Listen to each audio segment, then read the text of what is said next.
अच्छा, बाहर से जो हमें मतलब रोजी रोटी आती है, मतलब टनल से गुजर के आती है, हाँ। अगर वो टनल बंद हो जाएगी तो कश्मीर कश्मीर लोग तो मर जाएंगे। हाँ। कश्मीर। अस्सलाम वालेकुम अजीज साथियों, कश्मीरी में जिसे तिल गोगल कहते हैं, सरसों वो काट कर किस तरीके से कश्मीरी किसान फिर उस तिल गोगल से यानी सरसों से एक तो बनाते हैं मस्टर्ड केक जो हम अपनी गायों को देते हैं और फिर वो गाय दूध देती है।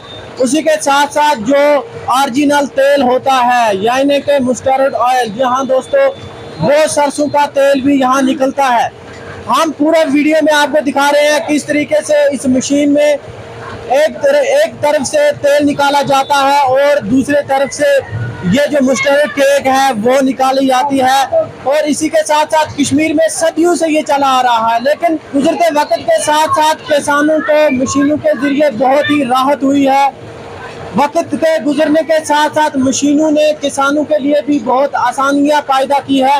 और आज कश्मीरी जो किसान है जो अपने ज़मीन से पूरे साल जुड़े रहते हैं और फिर कहीं ना कहीं जो उनकी मेहनत होती है वो रंग लाती है। सरसों डालकर मशीन में किस तरीके से ओरिजिनल तेल निकाला जाता है और साथ साथ में किस तरीके से खशपाल जिसे कश्मीरी में कहते हैं यानी कि अगर इंग्लिश में कहेंगे तो मस्टर्ड केक बनाया जाता है। ये सब ओरिजिनल है। आज के गुजरते वक्त के साथ साथ ओरिजिनल सिस्टम नहीं मिलता है हमें। हम अगर सब्जियों की बात करें, सब्जियों में डालने जाने वाले मिसाले की बात करें या हम जो ग़िज़ा इस्तेमाल करते हैं उसकी बात करें तो सब कुछ बाहर से आता है। अब वक्त के साथ साथ जो किसान लोग हैं वो उन्होंने या तो ज़मीनें बेच दी है या ज़्यादा कंस्ट्रक्शन है या लोग काहिल तबाह हो चुके हैं जिसकी वजह से वो अपनी ज़मीनों पर अच्छी तरीके से यानी खेती बाड़ी पर अच्छी तरीके से ध्यान नहीं दे रहे हैं। लेकिन ये जो तरीका है जो किसान अपनी ज़मीन से जुड़ा रहता है, उससे सब्जियां उगाता है, उससे अनाज उगाता है और इस तरीके से जो हकीकत में जो ओरिजिनल ऑयल होता है वो ओरिजिनल जब ऑयल वो अपना निकालेगा अपने जो है सरसों से तो वो सब्जी में इस्तेमाल करेगा, फिर उसे कोई साइड इफेक्ट नहीं रहने वाला है। यानी शॉर्टकट में हम ये कहें कि जो भी हम अच्छी तरीके से अपने हाथ से कमाई हुई ग़िज़ा यानी कि उगाएंगे वही हमारी सेहत के लिए भी अच्छी रहती है और यही जो है हमारी ज़िंदगी के गुजारने के लिए भी बेहतर रहती है।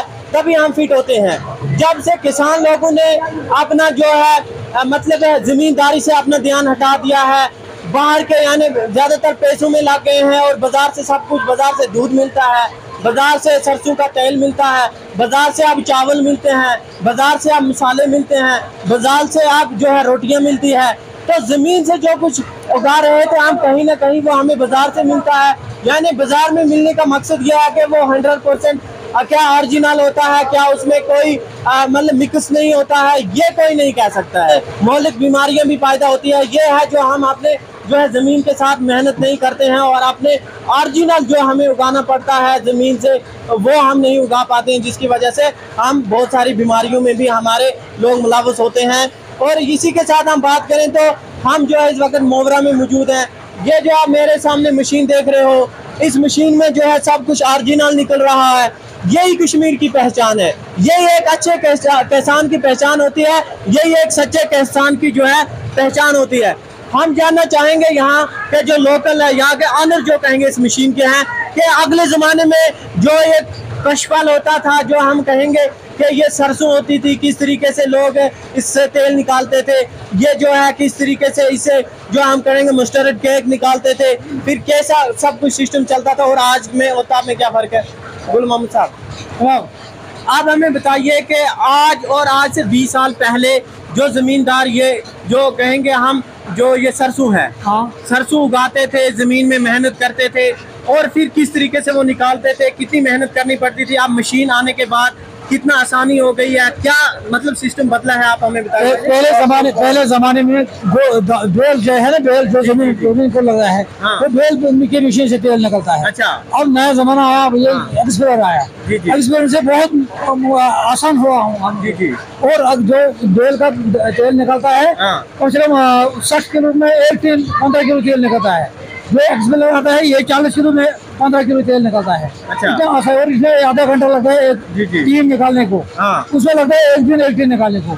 इतना फर्क पड़ा आज। अच्छा, तब और आज में जो किसान मेहनत मजदूरी करते हैं, जमीन के साथ जो उनका लगाव था, जुड़ाव था, क्या उसमें कोई फर्क आया है? अभी जमीन में थोड़ा लगाव नहीं है लोगों की। हाँ। जबकि फसल कम यहाँ निकलता है, यहाँ बारिश होता है, जी, जी। इसलिए फसल पूरा नहीं कश्मीर में निकलता है। जी, जी। हम हिंदुस्तान के फसल पर ये काम चलाता हाँ, है। हाँ। हम हिंदुस्तान से लाता है सरसों, फिर यहाँ जी। तक तेल निकलता है। हाँ, हाँ। यहाँ गाँव में भी खरीदता है, इसका तेल निकलता है। पहले यहाँ मैंने सुना है कि कश्मीर का अपना जो है चावल होता था, अपना जो है मक्की होती थी, आज कहीं न कहीं वो घट रहा है। क्या अब लोगों ने सेब का बाग बनाया, हाँ। जब शाली में बराबरी नहीं आया, मजदूर हाँ। ज्यादा लगता है, जी, जी। इसलिए सेब का दरख्त बनाया। जब झीर का दरख्त बनाया, इसमें कोई फायदा आया। जी। अब बाहर से हम चावल लाते हैं हिंदुस्तान से, हाँ। वही खाते हैं। हाँ।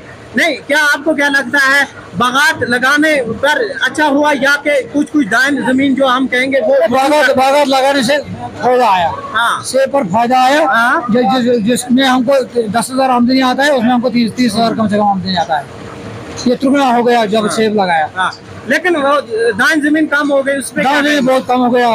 अब बाहर से चावल लाता है। हाँ। लेकिन मेरे ख्याल से दान जमीन भी बचानी चाहिए लोगों को। बचानी काम ठीक करना है, चाहिए। उसमें कंस्ट्रक्शन हो गया। हाँ। उसमें जमीन होटल में बन गया। हाँ। यहाँ तो टूरिस्ट ज्यादा आ रहा है। हाँ। जब हम टूरिस्ट का सेवा करते हैं, हमें घर चलता है उसमें। अच्छा, बाहर से जो हमें मतलब रोजी रोटी आती है, मतलब टनल से गुजर के आती है ना? हाँ। अगर वो टनल बंद हो जाएगी तो कश्मीर तो के हम लोग- कश्मीर लोग तो मर जाएंगे। हाँ। कश्मीर लोग अच्छा, तो मर आपका जाएंगे। कहना है कि जो डिपेंड है हम वो बाहर के मतलब बाहर के राशन हाँ, पर, पंजाब से बाकी हरियाणा से बाकी बिल्कुल जगह। हिंदुस्तान के राशन पर हमारा डिपेंड है। हाँ। तो कहीं ना कहीं हमने ऐसे जाना चाहा कि किस तरीके से पहले लोग और क्या करते थे, आज के ज़माने में कितना फ़र्क आया है वगैरह वगैरह। शॉर्ट में हम ये कहेंगे कि अब जो है कश्मीर के जो किसान लोग हैं वो ज़मीन के साथ मेहनत मजदूरी काम कर रहे हैं, या टूरिज्म यहाँ बढ़ा है।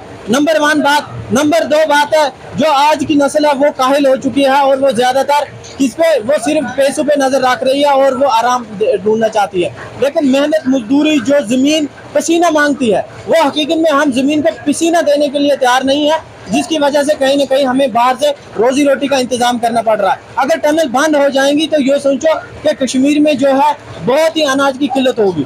हमें दीजिए इजाज़त मोहम्मद रफीक मेरे कैमरामैन के साथ, और हमें दीजिए इजाज़त मोहम्मद मुजफ्फर के साथ। खुदा हाफिज़।